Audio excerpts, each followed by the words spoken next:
Hi, welcome to Conscious Reality Creator. I'm Rick Paris, and today we're going to be talking about the basics, the 3 tools of conscious reality creation. Those 3 tools are imagination, desire, and expectation. Because everybody's creating reality with the same thing. People that are like blowing their reality up don't have any different tools. They just have sharper tools. They have tools that have been defined better, perhaps. But they don't have different or better tools. There's a synergy that produces, those 3 things produce, that is actually what is creating your reality. For instance, many religions, Buddhism for instance, tells you to get rid of your desires and get rid of your expectations. Well, if you get rid of your desires, now you have no emotional connection to what's going on. If I get rid of my expectation, I don't have any anchor in the future to direct me in the now. So therefore, I've tied my hands behind my back when it comes to trying to be a conscious, awakened being. Because that's control, and that is a function of denial. So with those 3 tools, the way they're operating is, you, theoretically, in a perfect world, would be operating off of an emotion that causes me to think, and that new thinking is supposed to go back and deepen or enrich that previous emotion. And that's the upward spiral. That's the upward causation that we're working with. Most people repeat things. They go back to the past, they throw it out in front of them, it happens again, and they think, this always happens, therefore I need to control the experience. That's not really what you're supposed to be doing. You're supposed to be in the now, focused in the future. That's what expectation is. In Latin, the word means to see outside yourself. Ex, outside, spec, to see. To see outside yourself. And what that really means, what that really boils down to, is visioning where I'm going. See, right now, with all the fear going on in the world, the world right now is in a crisis of fear. Most people are creating reality from a fear-based emotional state. And they're denying those fears, and they're pushing those fears down, and they're trying to do anything they can to get away from those fears, rather than understanding my fears are now creating the outside experience. And as you'll see more and more, that is going to have to be part of the awakening, to recognize, what am I contributing to the environment? If I'm contributing fear, and so is everybody else in my reality, that means I'm in an immense amount of fear that I'm in denial over. And so you're going to end up creating, because whatever you're intensely feeling is what creates reality. The imagination, out of the 3 tools, is the workhorse. The imagination is what you're always wanting to develop, you want to get into. It's the thing that the school system has now removed from the educational system. They took out music, they took out art, just science. Just give it to them this way. Well, that's really inhibiting humanity in its ability to grow right now, by inhibiting the imagination, because the imagination is the one thing that the animals don't have. You have to be conscious to have, you have to be a certain level of consciousness, let's say, to have the ability to imagine. So that imagination is supposed to create in my mind what it is I'm wanting, what it is I desire out of preference, not desires of the child and then the adolescent, which is a whole nother part, but the desires of my awakened adult. What is it that I'm wanting? What kind of world do I want to live in? And I have to start imagining it going well. Most people are imagining it's not going well. They're imagining the whole thing is about to break, Jesus is coming, all kinds of doom and gloomers out there. So imagination is basically your ability to conceive, to bring something into form, not literal form, but in your mind into form. To imagine, to perceive something, to have the perception, to put it together in my mind. This imagination, when used to generate emotion, creates the spark, creates the desire. Because desire is the emotional, the best thing I think is octane. There needs to be something to drive this vision that I'm having, right? And if I'm imagining something well, just like in fantasizing, I'm imagining this very well, it'll trigger me and get me where I need to go. That's what desire is doing in reality.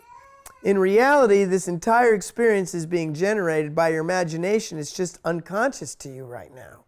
This entire physical experience is a generation, is generated out of your imagination, which then goes through your beliefs, through your subconscious, into your unconscious, back through your unconscious, through your subconscious, through your belief construct, and through your conscious mind. And so by the time it gets through that and comes back, it's quite different than what you think you want. But you see, that is how it works. So if I can understand all these pieces, and I can even gain some clarity, and I can gain some direction and consciousness, I can better direct how it comes out and how it comes back. Desire is the octane that drives the imagination for more. Like again, in a fantasy, the desire for a good orgasm is what I'm trying to figure out in my mind while I'm masturbating. I'm imagining it, right? Sex always begins in the head, whether you're alone or with somebody else. So that imagination kicks up the desire, and then that expectation. Sex is such a good example of that, because the expectation is I'm going to have an orgasm. And I know I'm going to have an orgasm as I navigate myself. That is the perfect way to understand the imagination, desire, and expectation operate, and you create the reality. Now, let's say you don't. Well, what happened? Well, maybe I was too drunk, which means I was disconnected from the experience. Maybe I couldn't imagine it right. I couldn't imagine it well enough. I keep getting close and I just can't quite imagine what it is, so you don't get the end result. You want to learn how to do that better in real life. Like lots of people say, we're in a dream. You are in a dream right now. Lucid dreaming is the art of learning how to manipulate the dream state, really, so that I can manipulate the waking state better. So there's no difference between the two other than that I'm actually unconscious while I'm dreaming. And here I'm able to consciously dream. It's all the same. It's all going on up here. Because as you imagine, an example I often give is if you love chocolate brownies and I say, hey, imagine the best chocolate brownie and milk, like right up my mouth's watering. Your internal world doesn't know the difference between what you imagine and what you might call real. So when you're imagining, it's real. And your body doesn't know the difference. So when you're imagining a future and it's getting you excited, the desire for that future is going to elevate by the act of the imagination. Now, if I take that and I say, well, by the fact that I'm imagining it and I really want this future that I'm after, now if I'll just expect it, can I look in the future and expect that to happen? If you can't expect it to happen, it's because you have a negative belief in place. But even that belief doesn't keep you from imagining it and expecting it, right? One of the reasons people don't like expectation is because when an expectation is dashed, when you don't get that expectation that you're after, what happens is it creates the feeling of loneliness because you feel separated from experience in that dashed expectation, precisely because I was expecting it, I was feeling it, I was imagining what it was going to be like, and now I feel lonely, and loneliness is so painful. I'd rather not expect. I'd rather take that out of the equation. That's going to keep me out. That's a great idea. Let me not expect, and I won't be in anxiety anymore. I can't create reality consciously anymore either, which is an inhibition for most people. At the time, making that decision might be a good idea because I was in too much pain to deal with it. But if I use that as a pattern, it will completely inhibit me over time. So these three things have to operate. The imagination is the thing that you're really working on. It's what chauvinism has completely undermined. It's just your imagination. Who cares what your imagination does? Is it real? Can I make it happen? Do you have it? Right? We hear things like that all the time. When the feminine, the original creation energy, it does nothing but imagine. She's just imagining and allowing it to come. And the masculine fulfills that space. The feminine creates a space, imagining, and the masculine fills that space with content. The feminine contextualizes. The masculine gives content. So that's the dynamic. So you have to be doing both of those because you're a part of all that is. You are part of God, Goddess, all that is. So I have to be creating content and contextualizing that content. Most of the time, the negative ego contextualizes the content, so therefore you go down a less than desirable pattern. So the workhorse is the imagination. You need to learn how to strengthen that imagination. You have to let that get the juices flowing, create it. You know, it's like when you're having sex and you're fantasizing about it. That's what you're doing. You're basically getting all the chemistry going so I can have this result. You want to learn how to do that very same thing with anything in your life. The intensity, the first and second chakras have to be juicy, wet, and going by my mind. And to expect that because I'm feeling it, because I'm in the now feeling this future, I actually can expect it. I don't need to know how you get there. See, control wants to know how to get there so I can duplicate the experience again, which is not going for enlightenment, which is not what an awakened person does. You're not really needing, there's nothing in nature trying to duplicate the same thing. I want the same 3,647 leaves I had last fall before they fell out. Nature's not doing stuff like that. It's just opening to more, opening to more. But you have to get out of that old paradigm of control. And so these three basic tools are what you really, if you just start paying attention there, like, what am I imagining? Am I expecting? What am I expecting? Oftentimes this happens, and I've said this before. If I'm working with somebody and something doesn't turn out the way they want it, and I'll say, they'll get mad. Like, I knew that was going to happen. I knew it wasn't going to work.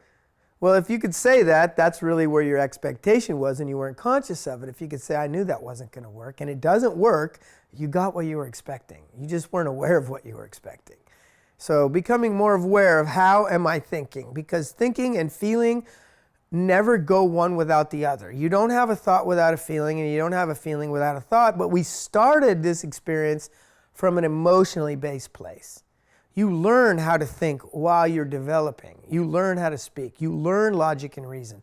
You first are just imagining and feeling and being present.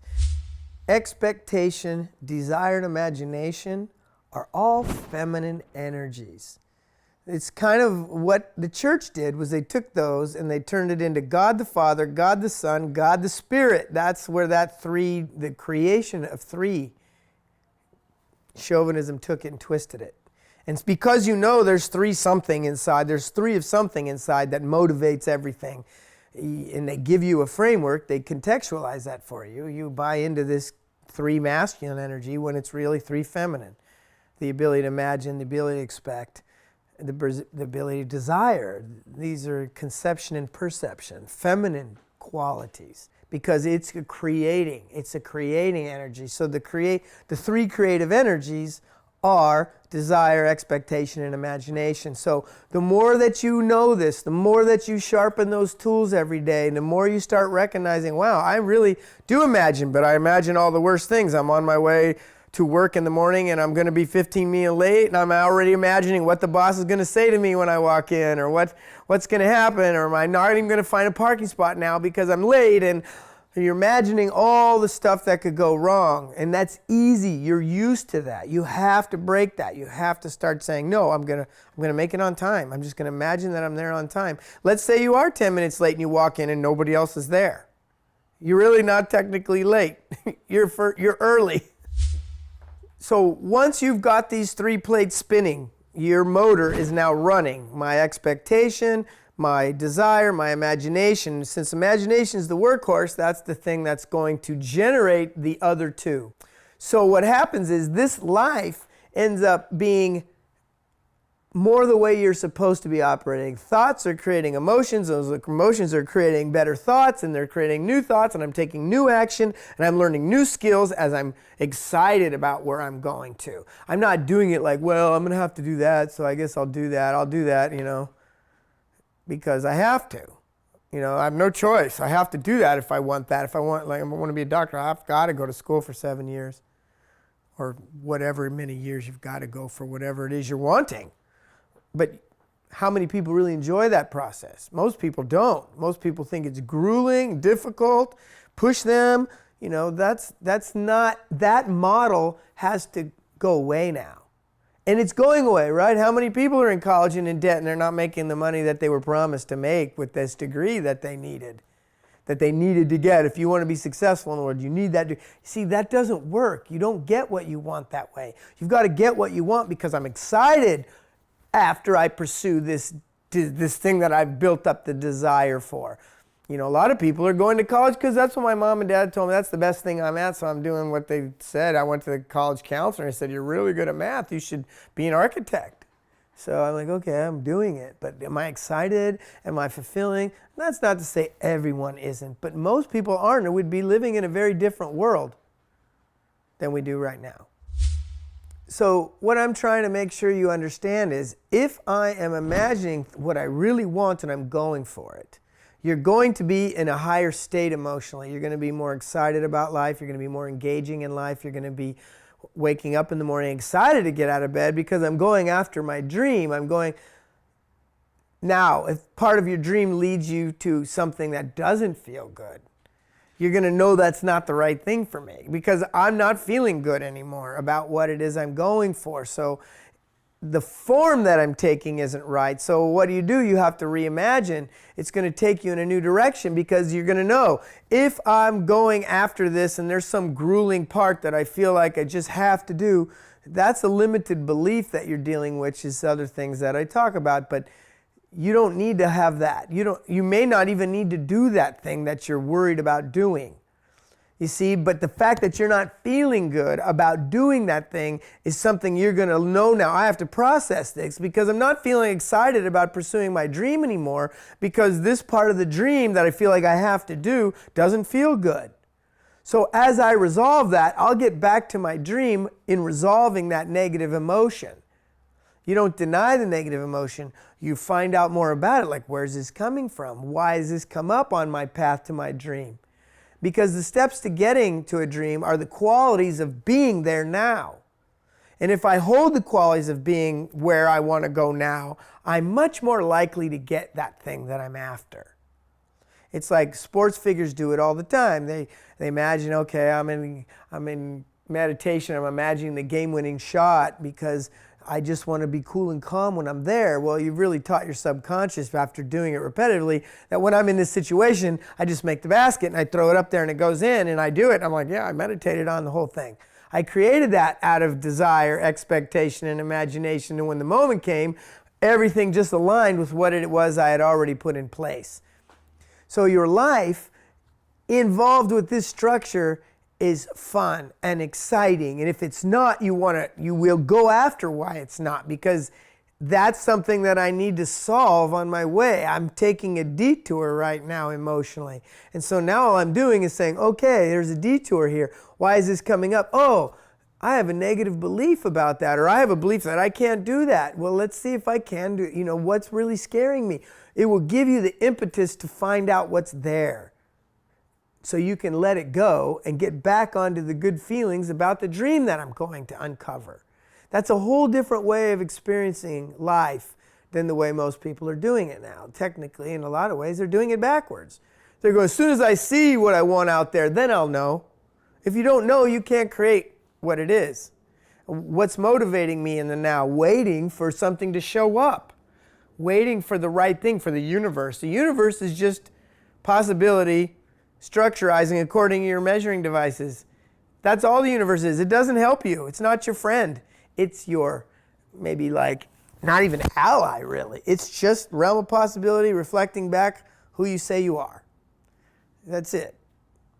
So you have to decide as a self-authored, self-determined human to use free will as it was designed to generate emotion. That's what free will is supposed to be operating in a perfect theoretical experience. So I hope that clears it up for you. I hope you understand what those three tools are, what they can do for you, how to work with them. And again, just remember, it's a sharpening. You've already got the tools and they're already functioning. Can I sharpen them? Can I make them work for me? I'd like to add,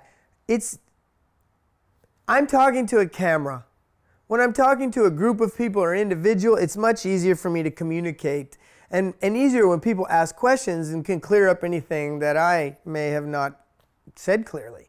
So I encourage you to comment, ask questions. I'm more than happy and excited to answer those questions, to get that feedback so I can clear this up, because I'm sure if somebody has a desire to write down a question, somebody else was thinking it. So please just make the comments and we'll have a complete dialogue about this.